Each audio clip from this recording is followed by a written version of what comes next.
Second question is gradually varied flow. Second question. A concrete line rectangular channel 5.5 meter wide carries water at a rate of 10 meter cube per second. Find critical depth, critical velocity and minimum specific energy. Would the flow be super or subcritical at a point where depth of flow is 0.5 meter? Also find the slope of free water surface at this point if the channel bed slope is 1 in 2000. Get Manning's coefficient n is equal to 0.01. ഒരു concrete line rectangular ചാനലാണ്. അപ്പം ഒരു concrete rectangular channel അതിൻ്റെ cross section വരച്ച് അപ്പോൾ 5.5 metre വൈഡാണ്. 5.5 metre wide. ഇനി നമുക്ക് അതിൻ്റെ distance 10 metre cube per second. Q is equal to 10 metre cube per second. പിന്നെ റെക്ടാങ്കുലർ ചാനലാണ് top width team bottom width B എന്താണ് സെയിം ആയി. T is equal to B is equal to 5.5 metre. Gravity 9.81.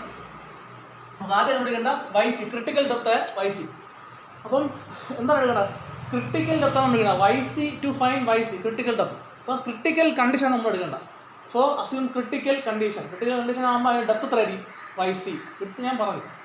അപ്പോൾ ഇതിൻ്റെ area of flow എന്ന് വെച്ചാൽ YC into B. അപ്പോൾ YC into B ഇപ്പോൾ എത്ര? YC എത്ര? B എത്ര? 5.5 YC. ഇനി അടുത്ത് ക്രിട്ടിക്കൽ കണ്ടീഷൻ ആകുമ്പോൾ അതിൻ്റെ എന്താണ്? Q²/G=AQ/T. എക്ക് വരെ നമ്മൾ 5.5 YC. T എന്ന് വെച്ചാൽ നമ്മൾ ഇവിടെ കണ്ടുപിടിച്ച് 5.5. Q എല്ലാം കണ്ടുപിടിച്ചാൽ നമുക്ക് YCയുടെ വാല്യൂ കിട്ടും. അപ്പോൾ ഫസ്റ്റ് ആൻസർ ആയ ക്രിട്ടിക്കൽ ഡെപ്ത് ഈസ് 0.695 മീറ്റർ. രണ്ടാമത് പഠിക്കേണ്ടതാണ് ക്രിട്ടിക്കൽ വെലോസിറ്റി. ഈ ഡെപ്തിന് കറസ്പോണ്ടിങ് ആയിട്ടുള്ള ക്രിട്ടിക്കൽ വെലോസിറ്റി. ഡെപ്തിന് കറസ്പോണ്ടിങ് ആയിട്ടുള്ള വെലോസിറ്റി. അപ്പോൾ നമ്മൾ വെലോസിറ്റി എന്ന് വെച്ചാൽ area by distance. Q is equal to A into V. അപ്പം ക്രിട്ടിക്കൽ കണ്ടീഷൻ ആകുമ്പം എന്നായിരിക്കും എന്ന് വെച്ചാൽ ക്രിട്ടിക്കൽ എടുക്കണം. ഇതാണ് ക്രിട്ടിക്കൽ കണ്ടീഷനിലുള്ള പടം. അപ്പോൾ അതിൻ്റെ ഏരിയ എന്ന് വെച്ചാൽ B into YC 5.5 YC area. അതുപോലെ വെലോസിറ്റി ആകുമ്പോൾ എന്താ? ക്രിട്ടിക്കൽ സ്റ്റേറ്റിലാകുമ്പോൾ വെലോസിറ്റി മാറി ക്രിട്ടിക്കൽ വെലോസിറ്റി ആവും. അപ്പോൾ Q is equal to Q എന്ന് വെച്ചാൽ മാറില്ല. 10 is equal to A അതെന്ന് വെച്ചാൽ 5.5 YC into VC. YC നമുക്കറിയാം എവിടെ നിന്ന് കിട്ടി 0.695. അതിൽ നിന്ന് VC equal to ഇത്രയും കിട്ടും. അപ്പോൾ ക്രിട്ടിക്കൽ വെലോസിറ്റി ആയി. അടുത്ത പഠിക്കണം minimum specific energy. Minimum specific energy എന്ന് വെച്ചാൽ സ്പെസിഫിക് എനർജിയുടെ ഫോം എന്ന് വെച്ചാൽ E is equal to Y plus E²/2G എന്ന് വെച്ചാൽ ഡെപ്ത് ഓഫ് ഫ്ലോ Y²/2 എന്ന് വെച്ചാൽ വെലോസിറ്റി കിട്ടും. അപ്പോൾ അത് ക്രിട്ടിക്കൽ കണ്ടീഷൻ ആകുമ്പോൾ ഈ മാറി എന്താ? ക്രിട്ടിക്കൽ സ്റ്റേഡിൽ E എന്ന് വെച്ചാൽ ഈ മിനിമം Y മാറി YC ആവും. അതേപോലെ V മാറി VC ആവും. അപ്പോൾ ഈ YCയുടെ VCയുടെ വാല്യൂ നമുക്ക് ഇവിടെ നിന്ന് കിട്ടിയാൽ അത് കിട്ടുമ്പോൾ ഈ മിനിമം 1.0438 മീറ്റർ കിട്ടും. എന്ന് വെച്ചാൽ എനർജി ആണെങ്കിൽ അത് ഹെഡാണ്, എനർജി ഹെഡാണ്, അവിടെ മീറ്ററിൽ കിട്ടിയത്. അപ്പോൾ അടുത്തുള്ളത് നമുക്ക് also find slope of the free water surface. അല്ല അതിന് മുമ്പ് അറിയുന്നുണ്ട്. Would the flow be super or sub critical at a point where depth of flow is 0.5 metre. നമ്മൾ ഇത്രയും നേരം അസ്യൂം ചെയ്തതെന്ന് വെച്ചാൽ എന്താണ്? Critical condition. ക്രിട്ടിക്കൽ കണ്ടീഷനിൽ ഡെപ്ത് എത്ര ആയിരിക്കും? ക്രിട്ടിക്കൽ കണ്ടീഷനിൽ ഡെപ്ത് YC ആയിരിക്കും. ആ ക്രിട്ടിക്കൽ ഡെപ്ത്. ഇനി നമ്മൾ അടുത്ത് പഠിക്കാൻ പോകുന്നതാണ് would the flow be super or sub critical. ഈ ഫ്ലോ സൂപ്പർ ക്രിട്ടിക്കൽ ഫ്ലോ ആണോ സബ് ക്രിട്ടിക്കൽ ഫ്ലോ ആണോ നമ്മൾ പറയണം. എപ്പോഴാണ്? At a point where depth of flow is 0.5 metre. 0.5 അടുത്ത പുതിയ ഡെപ്ത് ഓഫ് ഫ്ലോ എന്ന് വെച്ചാൽ 0.5 മീറ്ററാണ് നമ്മൾ ഇപ്പോൾ അടുത്തെടുക്കേണ്ടത്. ഇനി അടുത്ത് ഈ സംഭവം എടുക്കല് ക്രിട്ടിക്കൽ. അപ്പം പുതിയ depth of flow is equal to 0.5 metre. അതിൻ്റെ ഫിഗറാണ് പഠിച്ചിട്ടുള്ളത്. ഡെപ്ത് ഓഫ് ഫ്ലോ എന്ന് വെച്ചാൽ Y എന്ന് വെച്ചാൽ 0.5 മീറ്റർ. അപ്പോൾ നമുക്ക് നോക്കിയാൽ അറിയാം നമുക്ക് ക്രിട്ടിക്കൽ ഡെപ്ത് എത്ര കിട്ടിയത്? 0.695. അപ്പം YCനെയും Yനെയും കൂടെ കമ്പയർ ചെയ്താൽ Y ലെസ് ദാൻ YC 0.5 ആണ് നമ്മുടെ depth of flow. Y less than YC ആകുമ്പോൾ എന്താണ്?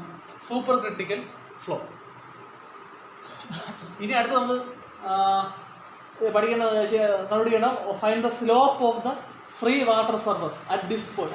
ദിസ് പോയിന്റ് എന്ന് വെച്ചാൽ ഈ ഡെപ്ത് 0.5 മീറ്റർ ആവുന്ന ആ പോയിന്റിൽ സ്ലോപ്പ് ഓഫ് വാട്ടർ സർഫസ്. നമ്മൾ പഴയതുപോലെ ഒരു ചാനൽ അസ്യൂം ചെയ്തു. അതിൻ്റെ ചാനൽ ബെഡ് ഓഫ് സ്ലോപ്പ് വന്നിട്ടുണ്ട് 1 in 2000. അതുപോലെ എന്താണ് വാട്ടറിൻ്റെ surface free surface of water. ഇതിൻ്റെ സ്ലോപ്പാണ് dy/ds ആണ് കണ്ടുപിടിക്കേണ്ടത്.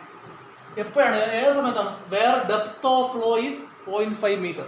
അപ്പം ഈ ഡെപ്ത് മാറിക്കൊണ്ടിരിക്കും. ഇവിടെ ഒരു ഡെപ്ത് അങ്ങനെ ഡെപ്ത് എപ്പോഴാണോ 0.5 മീറ്റർ ആകുന്ന ആ പോയിന്റിലാണ് നമുക്ക് കണ്ടുപിടിക്കേണ്ടത് slope of free water surface. അപ്പോൾ നമ്മൾ ആ ഡെപ്ത് പോയിന്റ് ആണോ സെക്ഷൻ അതിനൊരു പോയിന്റിൽ ആ സെക്ഷൻ എടുത്ത് അതിനെ ക്രോസ് സെക്ഷൻ വരച്ചു. അപ്പോൾ ഡെപ്ത് എത്ര ആയിരിക്കും? Depth of flow 0.5 metre. അതിനെ Y. അതുപോലെ വിഡ്ത്ത് എന്ന് വെച്ചാൽ പഴയത് തന്നെ മാറൂല. ഇനി നമുക്ക് മാനിങ്സ് കോഎഫിഷ്യന്റ് എത്രയാണ്? 0.01. നമ്മുടെ ഫോർമുല എന്ന് വെച്ചാൽ dy/ds is equal to S0 minus SF/1 minus Q²/G into T/AQ. S0 എന്ന് വെച്ചാൽ ചാനലിൻ്റെ വിഡ്ത്താണ്, ചാനലിൻ്റെ ബെഡ് സ്ലോപ്പ് 1/2000. അത് നമുക്ക് SF കണ്ടുപിടിക്കണം. SF കണ്ടുപിടിക്കാൻ വേണ്ടി നമ്മുടെ ചെസീസ് ഫോർമുല എടുക്കണം. ചെസീസ് അല്ല ഇവിടെ കണ്ടുപിടിക്കണം. മാനീസ് കോഎഫിഷ്യന്റ് എന്നിട്ടുള്ളതുകൊണ്ട് മാനീസ് ഫോർമുല എടുക്കണ്ട. ബി സിക്കൽ 1/n r/2/3 ഇൻറ്റു ഇവിടെ എന്താ എസ് എഫ് ആണോ 1/2. ഇതിൽ നമുക്ക് n അറിയാം. r എന്ന് വെച്ചാൽ hydraulic mean depth, r is equal to a/p. അപ്പോൾ എ എന്ന് വെച്ചാൽ എന്താണ്? ഇവിടുത്തെ എ എന്ന് വെച്ചാൽ ഏരിയ, എ എന്ന് വെച്ചാൽ ബി ഇൻറ്റു വൈ, 5.5 ഇൻറ്റു 0.5 അതാണ് ഇവിടെ കളയാം. 5.5 ഇൻറ്റു 0.5. പി എന്ന് വെച്ചാൽ വെറ്റഡ് പെരിമീറ്റർ, ഈ ഡെപ്ത് പ്ലസ് ഈ ലെങ്ത് പ്ലസ് ഇത് 0.5 പ്ലസ് 5.5 പ്ലസ് 0.5 ആണ് എ അല്ല P. P is equal to 6.5 metre. അപ്പോൾ എയും ബി ഉണ്ടെങ്കിൽ 6 നമുക്ക് കിട്ടും. അപ്പോൾ 6 നമുക്ക് ആയി, n ആയി. അടുത്ത വി എന്ന് വെച്ചാൽ വെലോസിറ്റി ഡിസ്ചാർജ് ബൈ ഏരിയ. നമ്മൾ ഇവിടെ ഒരു വെലോസിറ്റി കണ്ടുപിടിച്ചാണ് ക്രിട്ടിക്കൽ വെലോസിറ്റി, അതിവിടെ എടുക്കാൻ പാടില്ല. ഇതെന്ന് വെച്ചാൽ ക്രിട്ടിക്കൽ കണ്ടീഷനിലുള്ള വെലോസിറ്റിയാണ്. ഇത് നമ്മൾ അടുത്ത വേറൊരു ഡെപ്ത് ഓഫ് ഫ്ലോ 0.5 മീറ്റർ ആകുമ്പോഴുള്ള കാര്യമാണ്. അപ്പം വി is equal to ഇവിടുത്തെ ഇതാണ്, ഇവിടുത്തെ വെലോസിറ്റി, ഈ സെക്ഷൻ വെലോസിറ്റി നമ്മൾ Q/A, Q മാറില്ല, 10/A എന്ന് വെച്ചാൽ ഇവിടുത്തെ ഏരിയ 5.5 ഇൻറ്റു 0.5. അപ്പോൾ ഇവിടുത്തെ വെലോസിറ്റി കിട്ടും. എല്ലാം ഇടുമ്പോൾ നമുക്ക് എസ് എഫിൻ്റെ വാല്യൂ കിട്ടും. എസ് എഫിൻ്റെ വാല്യൂ 0.004163 എന്ന് കിട്ടും. അപ്പോൾ ഈ ഇക്വേഷനിൽ S0 ആയി, SF ആയി, Q നമുക്ക് അറിയാം 10 ആയി, G 9.81, T എന്ന് വെച്ചാൽ ടോപ്പ് എടുത്ത് എത്രയാണ് 5.5. അടുത്ത എ എന്ന് വെച്ചാൽ ഏരിയ ഓഫ് ഫ്ലോ ഇവിടെ കണ്ടുപിടിച്ചു 2.75. ഇത് ഇൻറ്റു ഇത്. അപ്പോൾ എല്ലാം ഇവിടെ നമ്മൾ ഈ dy/dയുടെ ആൻസർ 1/463 എന്ന് കിട്ടും. അപ്പോൾ നമുക്ക് മനസ്സിലാവുമോ dy/d എന്ന് വെച്ചാൽ slope of water surface at the particular point where depth of flow is 0.5 metre. അപ്പോൾ അവിടെ 1/463 എന്ന് വെച്ചാൽ ഇത് പോസിറ്റീവ് വാല്യൂ ആണ്. പോസിറ്റീവ് വാല്യൂ എന്ന് വെച്ചാൽ ഈ dy/d സ്ലോപ്പ് കൂടുമെന്നാണ് അർത്ഥം. അപ്പോൾ എന്താണ്? അപ്പോൾ ഈ സ്ലോപ്പ് പോസിറ്റീവ് ആയ എൻ്റെ അർത്ഥം എന്ന് വെച്ചാൽ ഈ ഡെപ്ത് ഓഫ് ഫ്ലോ കൂടിക്കൊണ്ടിരിക്കുന്നു. അപ്പോൾ ഈ ലെങ്ത് വൈസ് ഇങ്ങനെ പോകുന്നതോറും ചാനലിൻ്റെ ലോഞ്ചിറ്റ്യൂഡിനൽ വൈസ് ഇങ്ങനെ പോകുന്നതോറും ലെങ്ത് വൈസ് ഇങ്ങനെ പോകുന്നതോറും ഈ വെള്ളത്തിൻ്റെ ഡെപ്ത് എന്ത് ചെയ്ത് കൂടിക്കൊണ്ടിരിക്കണം. അപ്പോൾ ഞാൻ ഇവിടെ വരച്ചിരുന്ന പടം തെറ്റാണ്. അപ്പോൾ അതിൻ്റെ ഞാൻ ഒന്നും ആൻസർ അറിഞ്ഞുകൊണ്ടത് ആദ്യം വരച്ചതാണ്.